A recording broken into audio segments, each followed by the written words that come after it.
جانا چاہتا ہے، کوئی دوسرے فیصلوں کی طرف جانا چاہتا ہے، کوئی دوسرے مقصد کی طرف جانا چاہتا ہے، کوئی دوسرے راستے کو تلاش کرنے جانا چاہتا ہے، فرمایا فَلَن يُقْبَلَ مِنْهُ، فرمایا اس سے ہرگز قبول نہیں کیا جائے گا، چاہے وہ کسی اور مقصد کے لیے میدان میں کھڑا ہو، چاہے وہ کسی اور دین کو پروموٹ کرنے کے لیے میدان میں کھڑا ہو، چاہے وہ کسی اور نظام کو پروموٹ کرنے کے لیے میدان میں کھڑا ہو، فرمایا اس سے ہرگز قبول نہیں کیا جائے گا، قبول کیا جائے گا تو فقط وہی کیا جائے گا ان الدین عند اللہ الاسلام، فرمایا فقط وہی قبول کیا جائے گا جو اللہ کا دین ہے، جو اللہ کا دین ہے۔ اس دین مصطفیٰ صلی اللہ علیہ وسلم کو مٹانے کے لیے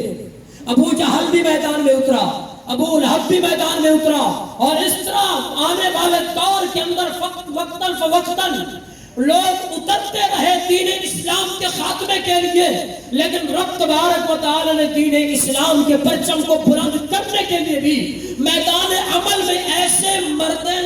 مردان مجاہدین کو رب اتارتا رہا کہ جب ادھر سے کوئی ظالم کھڑا ہوتا تھا، ادھر سے دین اسلام کا پرچم بلند کرنے والا مجاہد کھڑا ہوتا تھا۔ وہ مجاہد اسلام جب میدان عمل میں کھڑا ہوتا تھا،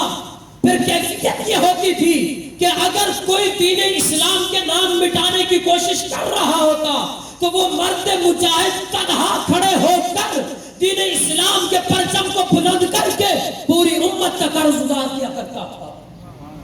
پوری امت کا قرض اتار دیا کرتا تھا۔ عزیزان محترم، یہی سلسلہ چلتا رہا۔ آپ دیکھیے مجدد الفسانی شیخ احمد سرہندی رحمۃ اللہ علیہ کا دور دیکھیں آپ، جس وقت اکبر بادشاہ اپنی پوری طاقت و قوت کے ساتھ میدان میں آیا، جہانگیر بادشاہ میدان عمل میں اترتا ہے، اس نے کہا مساجد کو تالے لگا دیے جائے، مدارس کو گرا دیا جائے، گائے کی قربانی پہ پابندی لگا دی جائے، دین اسلام کا نام لینے والا کوئی نہ ہو، اللہ اکبر کی صدا بلند نہیں ہونی چاہیے۔ تو ادھر سے وہ مرد قلندر میدان عمل میں کھڑا ہوتا ہے جس کو رب تبارک و تعالی نے مجدد الفسانی شیخ احمد سرہندی میدان عمل میں کھڑے ہو کر اکبر بادشاہ کو للکارتے ہوئے کہتے ہیں، اے اکبر بادشاہ، یہ تیرا گمان ہے کہ دین اسلام مٹ جائے گا، دین اسلام مٹنے کے لیے نہیں آیا، دین اسلام سر بلند ہونے کے لیے آیا ہے، بلند کرنے ہونے کے لیے آیا ہے،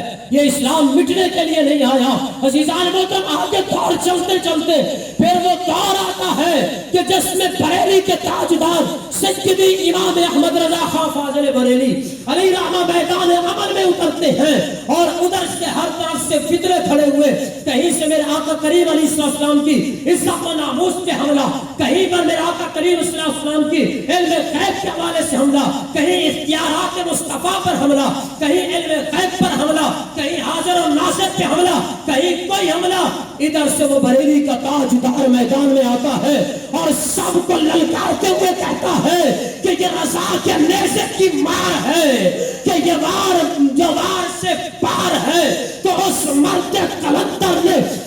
تنہا کھڑے ہو کر چاروں طرف مقابلہ کر کے پوری باطلی کو پاؤں کے نیچے روکتے ہوئے علم حق بلند کرتے ہوئے دین اسلام کے پرچم کو بلند کر دیا، کو بلند کیا۔ عزیزان محترم، پھر پاکستان بننے سے پہلے 1929 میں عزیزان محترم لاہور کی سرزمین پر پھر ایک ایسا بدبخت اٹھتا ہے جو کریم آقا کی شان اقدس میں گستاخی کرتا ہے، لیکن ادھر سے پھر رب ذوالجلال نے اس مرد قلندر کو میدان میں اتارا۔ نہ وہ حافظ ہے، نہ وہ قاری ہے، نہ وہ عالم ہے، نہ وہ مفتی ہے، نہ وہ پیر ہے، نہ وہ شیخ ہے، بلکہ ایک مزدوری کرنے والا عام سا فرد ہے، میدان عمل میں اترتا ہے دین اسلام کی سربلندی کے لیے، میرے کریم آقا کی عزت و ناموس کے لیے میدان عمل میں اترتا ہے۔ رب تبارک و تعالی نے اس مرد قلندر غازی علم دین شہید کو وہ جوانی کے عالم میں 20 سال نوجوان میدان عمل میں اتر کر راج پال کھتری کے سینے پہ سوار ہو کر اس گستاخ رسول کو واصل جہنم کر کے یہ پیغام دیا کہ آج بھی پوری امت کا قرض اتارنے کے لیے علم دین میدان میں کھڑا ہے۔